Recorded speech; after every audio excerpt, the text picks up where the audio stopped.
बच्चों 5 ऐसे न्यूमेरिकल जो आपके लिए अक्सर पूछे जाते हैं इलेक्ट्रिसिटी के, आप इन क्वेश्चनों पे जरूर निगाह डाल के जाइएगा। ये क्वेश्चन एग्जाम में आते रहते हैं, डायग्राम के बेस पे क्वेश्चन हमेशा पूछे जाते हैं इलेक्ट्रिसिटी के। तो ये 5 न्यूमेरिकल जो आपके लिए एग्जाम के लिए बहुत ही इंपॉर्टेंट है, आप इनको जरूर करिएगा। उनमें का जो फर्स्ट क्वेश्चन है आपका, फर्स्ट क्वेश्चन में पूछा जा रहा है कि for the combination of the resistor, ये आपको कॉम्बिनेशन दे रखा है और फिगर से फाइंड करना है कि आपको इक्विवेलेंट रेजिस्टेंस निकालना है M और N के बीच में। तो देखिए हमें M और N के बीच में ये डायग्राम किसी भी तरीके से आपको दिया जाता है, आपको ये जज करना पड़ता है कि कहां सीरीज है, कहां पैरेलल है। तो देखिए हमें M और N के बीच में निकालना है और यहाँ पे कोई भी आपको वैल्यू नहीं दी गई है। बच्चे सोचेंगे सर यहाँ वैल्यू नहीं तो हम करेंगे कैसे? कोई बात नहीं, आपको नहीं देंगे, आप इसी रूप में करके आएंगे।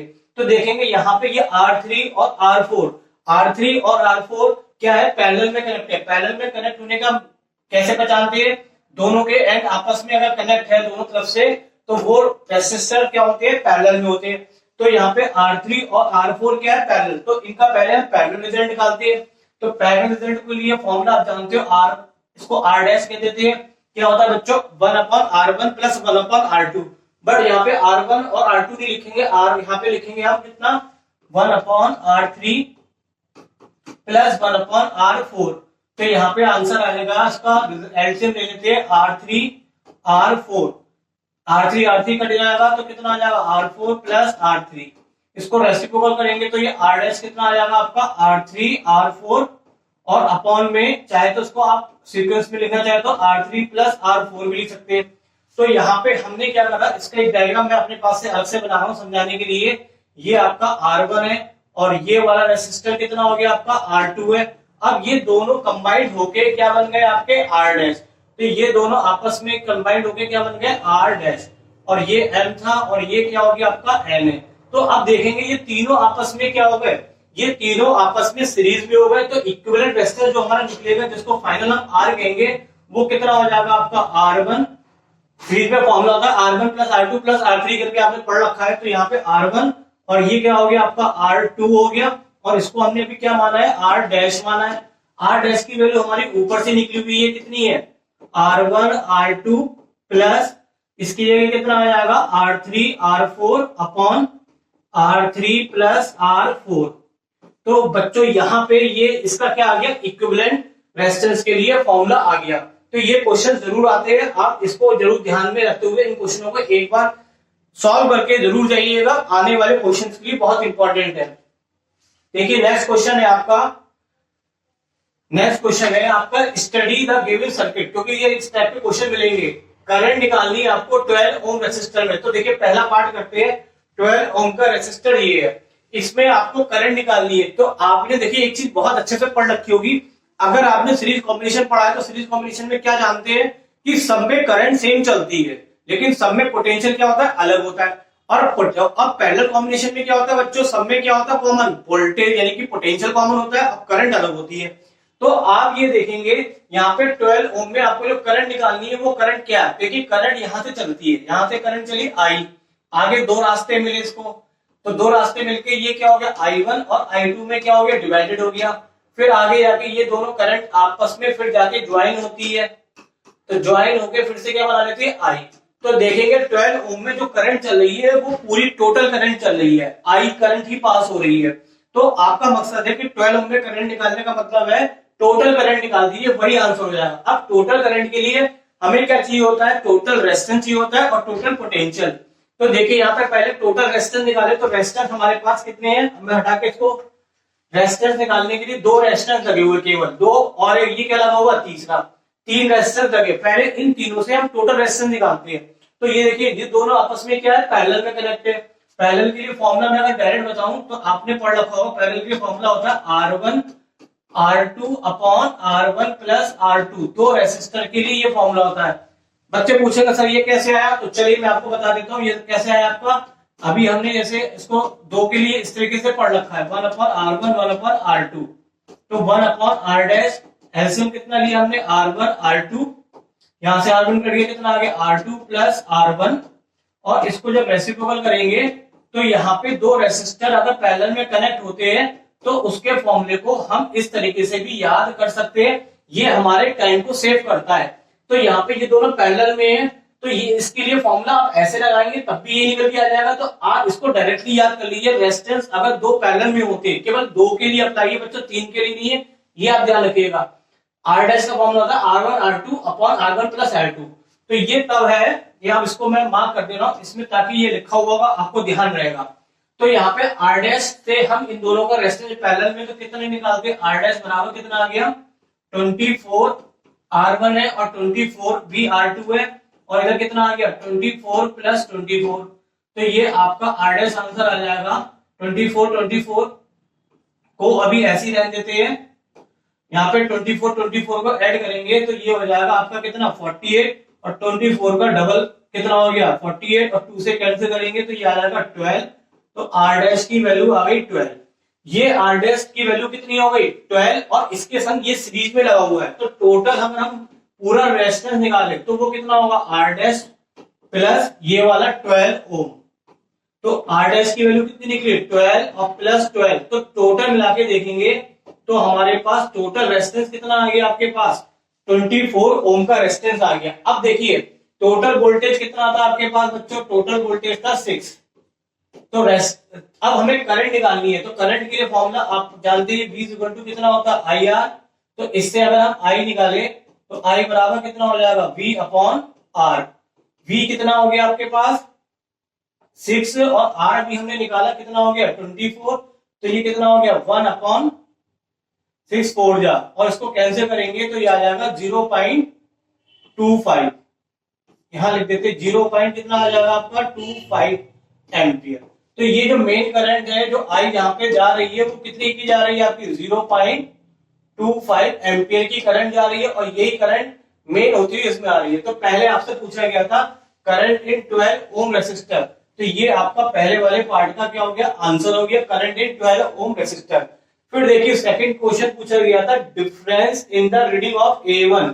A1 कहां लगा हुआ आपका, A1 का मतलब अमीटर जो करंट को मेजर करता है, और दूसरा क्या है आपका A2। इन दोनों में क्या डिफरेंस है, तो आप ये देखिए A1 और A2 ये दोनों आपके सीरीज में कनेक्ट हो रहे हैं, और सीरीज में बच्चों क्या सेम चलती है करंट, तो दोनों में क्या डिफरेंस होगा, तो दोनों की रीडिंग में कोई डिफरेंस नहीं होगा। जितनी करंट यानी कि अभी हमने टोटल करंट निकाली, ये कितने करंट को मेजर करेगा 0.25 एम्पियर को, और यही करंट इधर आती हुई ये भी इसी करंट को ही मेजर करेगा। तो यहाँ पे इन दोनों में कोई डिफरेंस यहाँ पे नहीं होगा, तो मैं लिख दे रहा हूँ शॉर्ट में नो डिफरेंस। तो आप समझ जाएंगे इसी से, तो कोई भी डिफरेंस नहीं होगा, both measure the same reading because both are connected in series. तो ये क्वेश्चन इस टाइप का भी बहुत इंपॉर्टेंट है। आगे बढ़ते हैं थर्ड क्वेश्चन पे। थर्ड क्वेश्चन है आपका यहाँ पे an electric lamp whose resistance is 20 ohm. देखिए इलेक्ट्रिक रेसिस्टेंस लैंप का दे रखा है, यहाँ पे लिखा नहीं है, तो ये आपको दे रखा है कितना आपको 20 ओम का, और एक रेजिस्टेंस है यहाँ पे वायर का, कंडक्टर वायर का रेजिस्टेंस है कितना 4 ओम, कनेक्ट है कितने 6 वोल्ट की बैटरी से कनेक्ट है ये आपका। तो कैलकुलेट क्या करना है, पहले आपको निकालना है टोटल रेजिस्टेंस। तो देखेंगे यहाँ पे पूरे सर्किट में टोटल रेजिस्टेंस दो ही जगह पे लग रहे हैं, एक कंडक्टर वायर का है और एक लैंप का, और ये दोनों आपस में कैसे कनेक्ट हो रहे हैं सीरीज में। तो टोटल रेजिस्टेंस यानी कि ए पार्ट का जो आंसर आएगा आर, वो कितना होगा सीरीज में R1 प्लस R2। R1 कितना आपके पास 4 है, और R2 जो हमारे पास लैंप का वो कितना है 20, तो आपका आंसर आ जाएगा 24 ओम। तो ये तो ए पार्ट हो गया। बी पार्ट पूछ रहा है करंट थ्रू द सर्किट, कितनी करंट इसमें पास चल रही है। तो करंट निकालने के लिए क्या होगा, टोटल वोल्टेज पता होना चाहिए, टोटल रेजिस्टेंस। टोटल रेजिस्टेंस मिल गया, टोटल वोल्टेज हमें पता है, बैटरी का वोल्टेज कितना है V इक्वल टू कितना है आपको 6 वोल्ट है।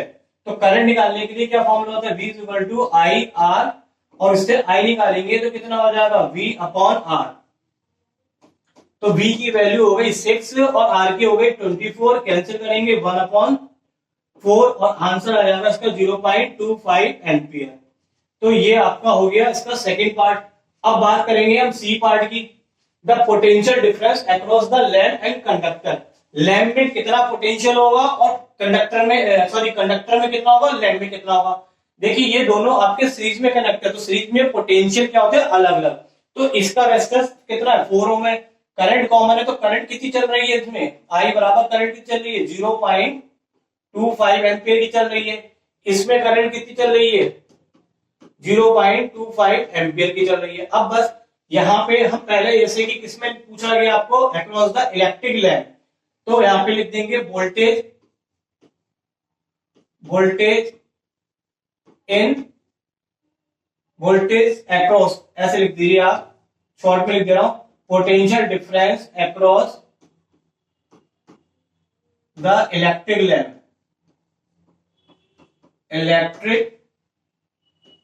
लैम्प, पोटेंशियल का फॉर्मूला होता है V इज इक्वल टू आपका कितना IR, तो I आपके पास कितना है 0.25 और R कितना है यहाँ पे 4, मल्टीप्लाई करेंगे तो ये आपका कितना आ जाएगा, पॉइंट आएंगे तो यहाँ पे 100 हो जाएगा, 25 4 कट के कितना आ जाएगा, ये आपका 1 वोल्ट, तो इसमें हो गया 1 वोल्ट। और अब हमें दूसरा किसमें निकालना था, सॉरी ये आपका निकल गया, इसमें गलत हो गया, ये आपका बच्चों निकल गया किसमें, कंडक्टर में निकल गया। तो चलिए मैं इसको इलेक्ट्रिक लैम्प को काट के यहाँ पे लिख देता हूं, ये आपका किसमें आ गया, कंडक्टर, क्योंकि मैंने कंडक्टर के लिए अप्लाई कराई है। अब यही चीज हम किसके लिए निकालेंगे, लैम्प के लिए, फॉर लैम्प के लिए V is equal to IR, तो I कितना है 0.25 और R कितना है आपके पास यहाँ पे 20, तो 20 से इसकी मल्टीप्लाई कर दिए या इसको यहाँ पे 100 बढ़ाएंगे, 20 से इसको काटेंगे 4 और 4 5 जा, तो ये आ जाएगा आपका कितना 5 वोल्ट। तो ये अलग अलग आपके लिए क्या आ गया, इलेक्ट्रिक लैम्प में और कंडक्टर में क्या आ गया, वोल्टेज जो आपसे पूछा गया था, जिसको हम बोलेंगे पोटेंशियल डिफरेंस। तो ये था थर्ड क्वेश्चन।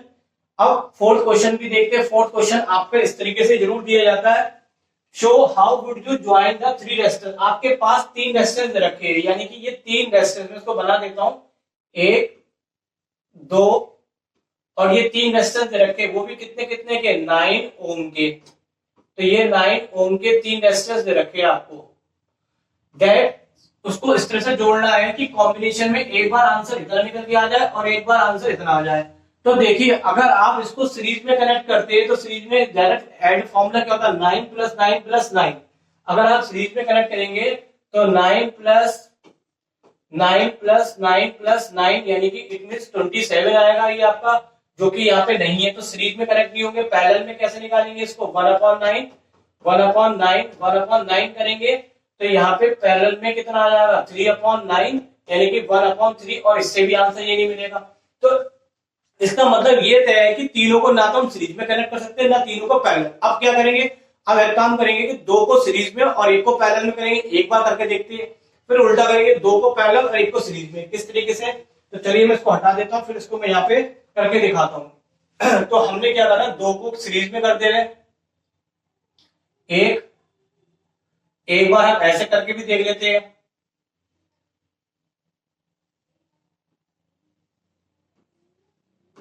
ये आपका 9 ओम और ये 9 ओम, और एक बार हम इस तरीके से भी करके देखेंगे।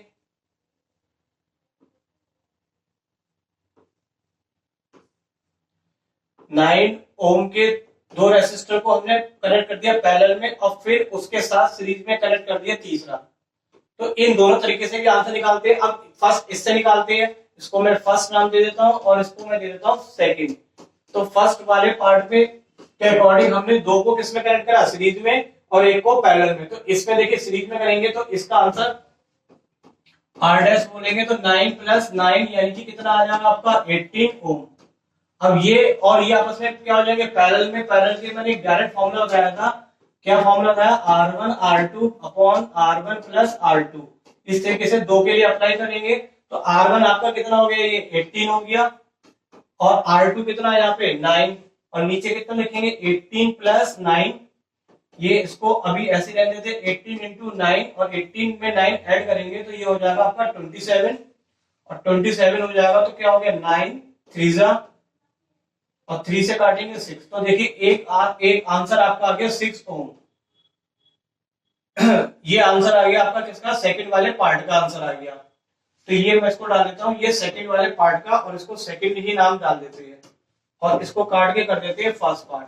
तो सेकंड पार्ट अगर आपको 6 ओम का टोटल चाहिए तो 2 को सीरीज में और 1 को पैरेलल में कनेक्ट करना पड़ेगा। अब फर्स्ट वाले पार्ट के लिए देखिए, इन 2 को पहले पैरेलल में कनेक्ट करिए। पैरेलल में फॉर्मूला R डैश बराबर क्या निकालेंगे, वही R1 R2 का मतलब 9 × 9 अपॉन 9 + 9। तो ये आ जाएगा 9 इंटू 9 और 9 और 9 को ऐड करेंगे तो 18 हो गया। 9 2 जा और 2 से इसको कैंसिल करेंगे तो ये आ जाएगा 4.5 ओम। अब ये 4.4 को 9 के साथ ऐड करेंगे तो फाइनल जो आर आएगा वो कितना आ जाएगा 4.5 प्लस 9 सीरीज में है तो ये आ जाएगा 13.5 ओम। तो यहाँ पे अगर आप ये देखिए दूसरा आगे आंसर आएंगे तो इसका मतलब ये है कि इस तरीके से ये क्वेश्चन आपको देगा, ये वैल्यू आपको चेंज करके दे सकता है। तो बच्चे कंफ्यूज मत होइएगा, इसमें कोई फर्क नहीं पड़ता। मोस्टली क्या होता है कि 3 सीरीज 3 पैरेलल में डायरेक्ट नहीं आते, तो फिर आप 2 को सीरीज और 1 को करेंगे, दूसरी बार में 2 को पैरेलल और 1 को सीरीज में करेंगे तो कहीं ना कहीं आपको आंसर मिल जाएंगे। तो ये आपका था 4th क्वेश्चन। और एक क्वेश्चन और है जो आपका इसकी यूनिट के बेस पे आपसे पूछा जाएगा, ये भी बहुत इंपॉर्टेंट है, इस पे क्वेश्चन आते हैं। तो देखिए कैलकुलेट द टोटल कॉस्ट निकालनी है running of the following electric device. 2 device चल रही है, एक हीटर चल रही है और एक रेफ्रिजरेटर। इनकी कॉस्ट बतानी इन द मंथ ऑफ सितंबर। सितंबर के महीने में इसका बिल बताना है। आपको दे रखा है एक यूनिट का जो प्राइस है वो कितना 6 रुपीज है। तो देखिए आपने यूनिट पढ़ रखा है किलोवाट आवर। किलोवाट आवर क्या होती है? इलेक्ट्रिक एनर्जी की कॉमर्शियल यूनिट होती है, जिसको शॉर्ट में क्या बोलते हैं? यूनिट। तो मैं थोड़ा सा आपको एक चीज बता देता हूँ, अगर आपको ध्यान ना हो तो एक यूनिट बराबर होती है किसके? 1 किलोवाट आवर्स के। तो इसके लिए जो पावर है वो होनी चाहिए किलोवाट में, किलोवाट में होना चाहिए। और टाइम किस में होना चाहिए? टाइम होना चाहिए इसमें आवर्स में। तो जब भी आप यूनिट की कैलकुलेशन करेंगे तो ये ध्यान रखेंगे पावर आपकी किलोवाट में हो और टाइम किस में? आपका आवर्स में। सॉरी ये पावर, ठीक है। अब आप देखिए यहाँ पे क्या है कि आपको यहाँ पे इलेक्ट्रिक हीटर की पावर दे रखी है। फर्स्ट पार्ट नहीं है बच्चों, ये पूरा क्वेश्चन एक ही है। तो पहले हम फर्स्ट पार्ट के अकॉर्डिंग इलेक्ट्रिक पावर आपको दे रखी है कितनी? 1000 वाट। तो पावर को हमें किस में करना है? किलोवाट में। तो हमने इसको क्या करा? किलोवाट में कन्वर्ट करने के लिए 1000 से क्या कर दिया? इसको डिवाइड कर दिया तो ये किलोवाट में कन्वर्ट हो गई, यानी कि 1 किलोवाट आ गया। और टाइम कितना दे रखा था? टाइम दे रखा है 5 आवर।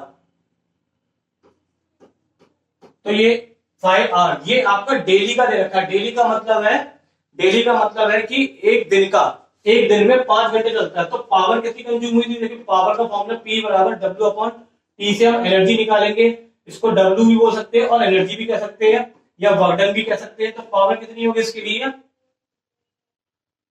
पावर हो गया आपके यहाँ पे 1 और यहाँ पे कितना हो गया 5। तो ये 5 आपका कितना हो गया? Kilowatt hour. ये कितना होगा? किलोवाट आवर, यानी कि इसको किलोवाट आवर्स को बोलेंगे 5 यूनिट।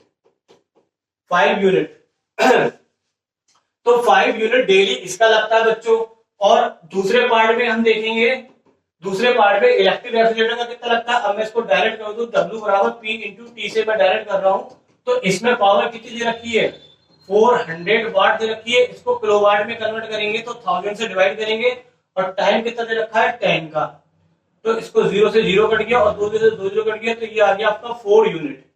यानी कि डेली का 1 डे इन डेली ऐसे लिख दीजिए आप, डेली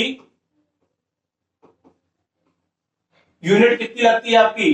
5 प्लस 4 यानी कि 9 यूनिट आपकी डेली खर्च होती है। अब देखिए डेली 9 यूनिट खर्च होती है और महीना कौन सा दिया है? सितंबर का। अब सितंबर कितने डेज का होता है ये आप लगा लीजिए। तो सितंबर होता है 30 डेज का।